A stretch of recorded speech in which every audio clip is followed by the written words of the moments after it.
Hello, I'm Sophia. And I'm Emily. Today we're going to show you how to make a coffee scrub for your face so you can relax while you're at home.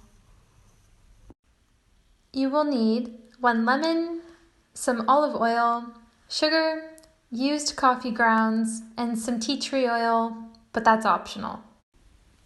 Step 1. Empty the coffee grounds into a bowl. Next, add 2 teaspoons of olive oil.